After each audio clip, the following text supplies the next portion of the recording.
I would like Black women to be portrayed as high value as we are. So there's a dichotomy when, for example, I just read the news this morning, first thing, and I know I shouldn't, but I read in the Gazette another story of, another case. It's always another, so it does really, it makes us look bad. You watch a video or you watch a Netflix. I mean, I'm obsessed with Netflix, I think it's obvious.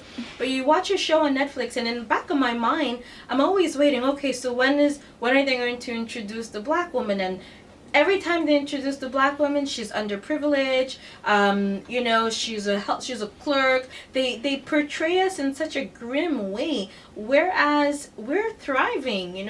Some communities here, you wouldn't believe the beauty, the standards some of the women I know have. So I would just like us to be portrayed fairly. Hello everyone, welcome and thank you for visiting our channel. Today we will be showing you an interview that we filmed back in March with the beautiful Petrona on everything that we've worked on the month before. There's lots of beautiful tips and tricks and healthcare advice and mental health advice as well. So I hope you will enjoy this. If you have any questions, make sure to comment down below. Also turn on the closed captions for French and English subtitles. Thank you. Oh, hey Petrona! Hey! Oh, hey! How are you doing? How are you? I'm good, thank you. Yes. Alright, so today I have many questions for you. Go ahead, my dear. Alright, because we have worked a lot this past month together. Yes. We've done a lot of things, a really, really interesting project. And as I wrap up, the first question I would like to ask you is, do you have a skin routine? Absolutely. But when you say skin, for me it's face and body, and predominantly I love using the Olight. It's the gel, right? So it's the body gel that's right here. If I could just take a look at it here. So this is the exfoliant. As I mentioned before, this is one of my favorites because you could use it on your face and your body. I love the smell. I use it every day on my face. It's so far, it hasn't really, because they say you can't use exfoliant on your face every day. But for me, I love it. I love the smell. This makes it fun to take a shower.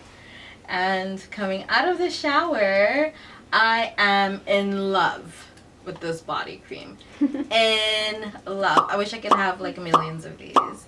And there you have it. Amazing. So my second question is actually, when is your favorite time to do a skin routine? At night, watching Netflix. And so it's a whole thing. It's a whole self-care routine. It's really long, so I put on the right Netflix like atmosphere. Normally it's RuPaul's Drag Race, believe it or not. Yes. I do believe it. So RuPaul's Drag Race gets me in the mood. I take my shower. And I don't use a towel coming out of the shower. I need to be in my bathrobe. So I put my bathrobe on, let my skin dry, because I use different products on my face and on my skin. And one of the things I love to use coming out of the shower is definitely an oil. So you guys have an oil here, and I apply it on my face, and then I use my roller. So I use two types of rollers. I use the jade roller, so I roll, and then I let it sit. And then I watch who's getting eliminated.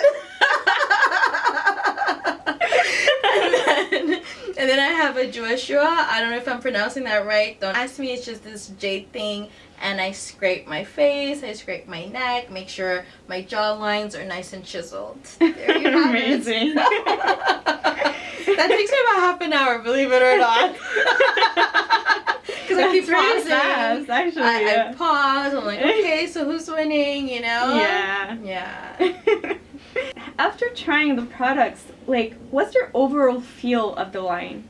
Well, to be honest with you, I'm in love with the line. First of all, I used to use a lot of over-the-counter or the pharmacy products, and even at that, it would dry my skin out. So for me, especially le lait corporel or the body cream, that is like gold to me, because not only does it keep my skin moisturized overnight, it keeps my skin moisturized the next day, so I don't have to reapply it. I love that feeling. It's the ultimate self-care feeling for me. I know you already talked about the favorite one out of the line. Could you show it to me? Sure. Well, it's two of them. Yes.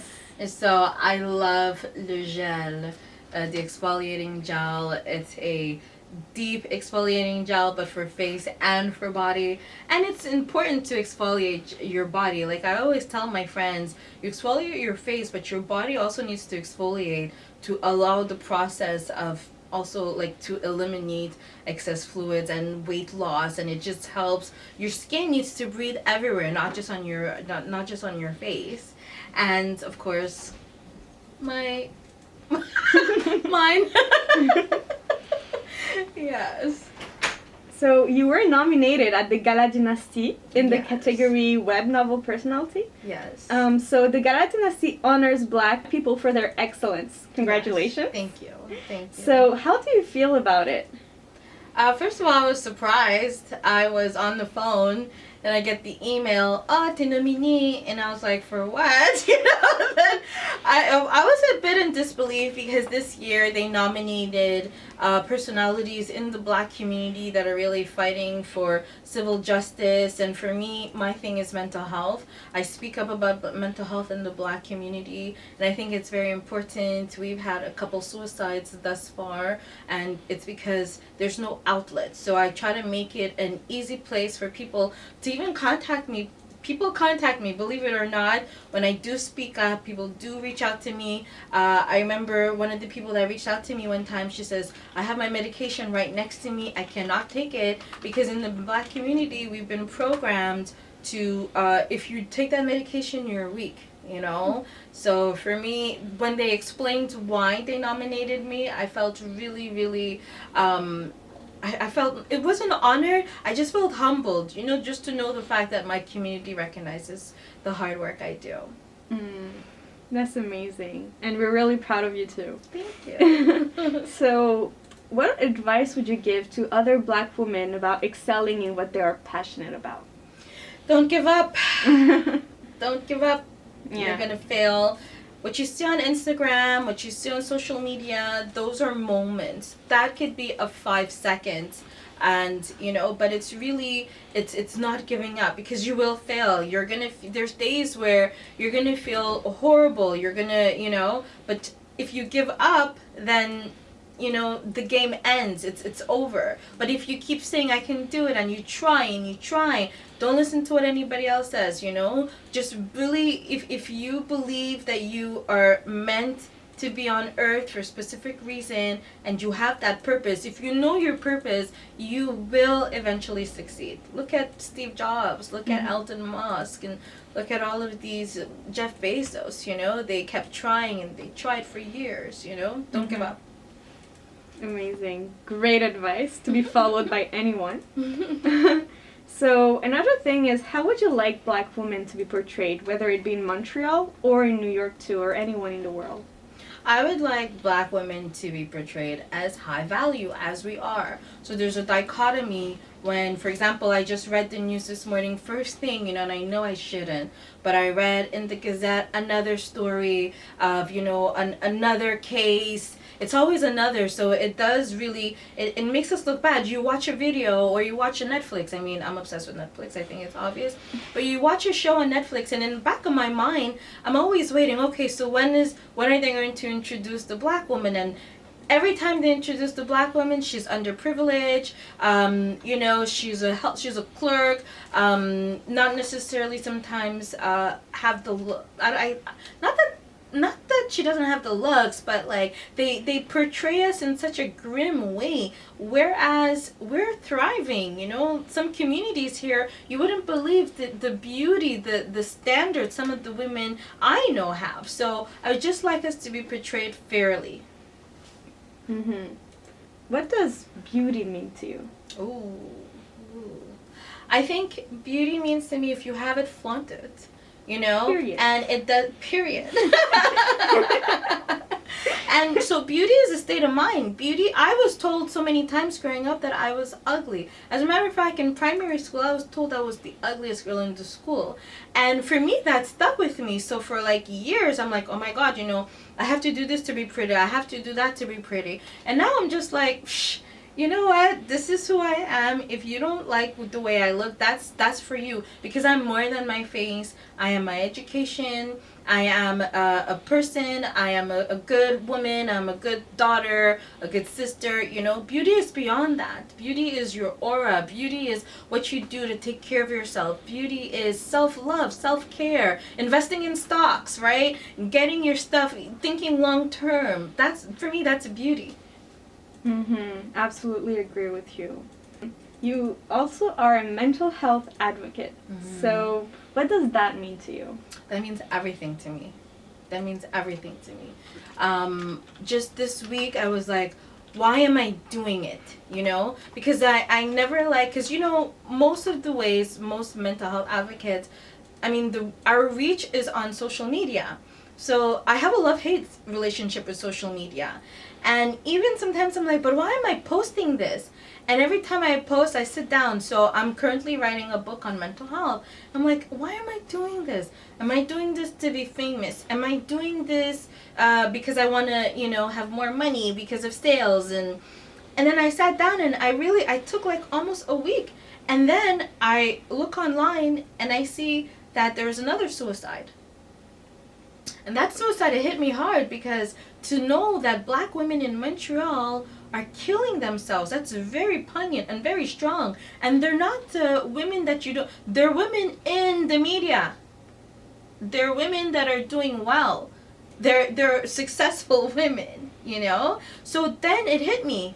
That's why I'm doing it. It's for women like them. It's for women that have been silenced for all these years, that are struggling. In the Black community, mental health means that you're weak. But mental health, there's mental wealth, right? So let's break down the stigmas. Let's no longer say this is a white man's problem. This is a ethnic problem. This is a Pakistani problem. This is a Caucasian problem. Mental health is the number one leading death amongst a certain group of young people according to the World Health Organization. Okay, it was number 3. I think it's back up to number 1. So imagine, in Montreal, 1 out of 4 people are struggling with mental health, and every 11 seconds somebody kills themselves.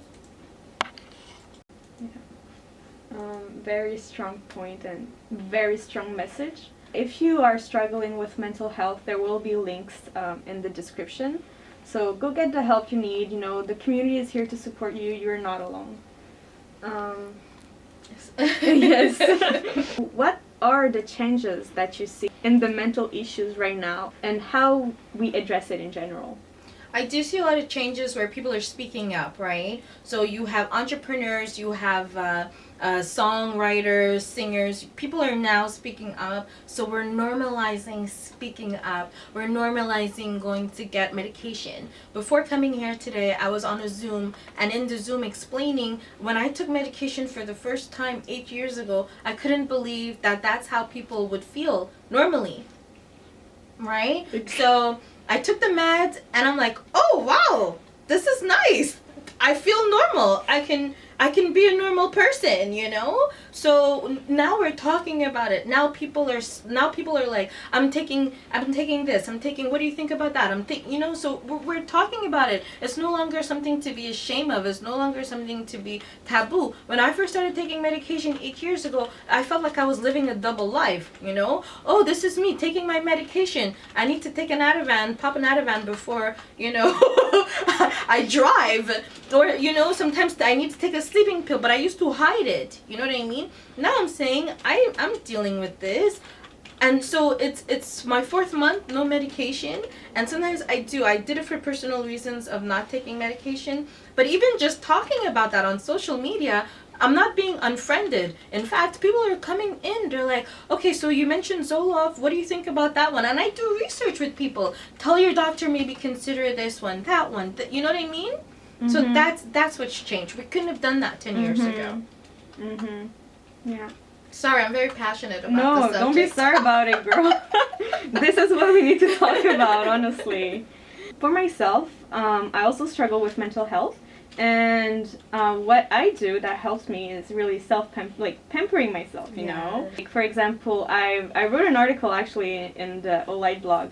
And what I do is like, taking care of my skin is making it look better, is making me feel pretty, and then is also, making me feel better about myself, Yes. So I wonder if, what you think about it and if that applies to you as well. Absolutely. Mm-hmm. Absolutely. To know that my skin is flawless, to know that I have my routines and my nightly rituals to take care of myself.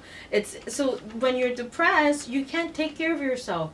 You don't have the energy physically. So what that does, then you feel a little bit more heavy. Oh my gosh, I didn't do this, I didn't do that. If that's the only thing that you're able to do in your day for yourself, under a depressive episode, under an anxiety attack, it really does something, ça déclenche it. It really stimulates something in your brain to know that, okay, there's this aspect of me that still cares about me, and I will take care of me, even if it's just applying the nightly cream, if it's just applying the day cream. Some nights I can't do my routine fully. Okay, let's be honest. Some nights I have the bathrobe on. I'm watching my RuPaul.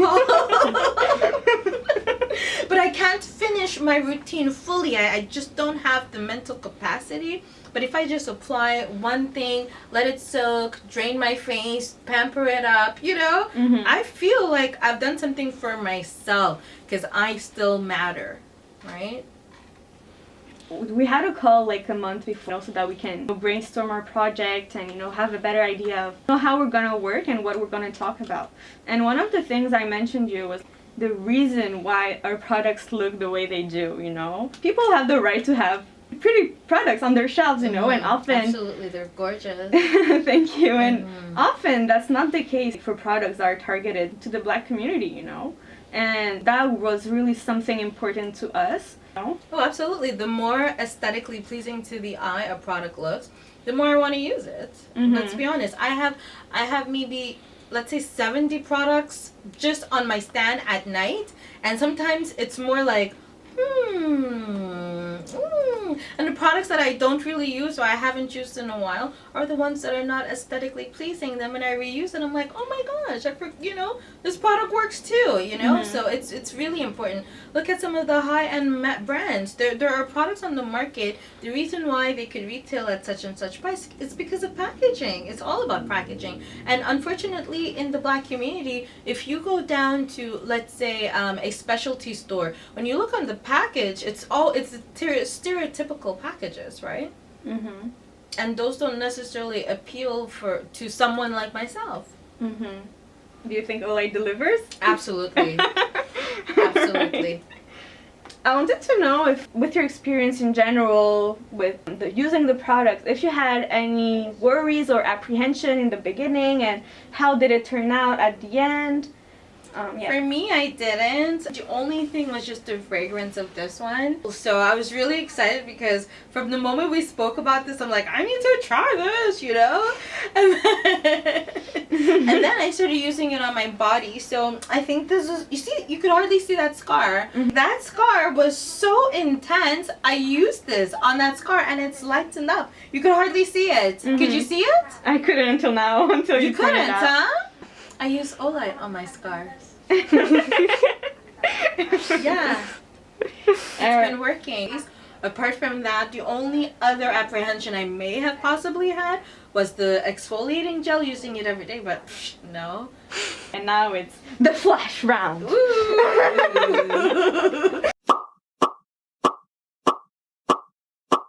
That's fine, don't worry about it.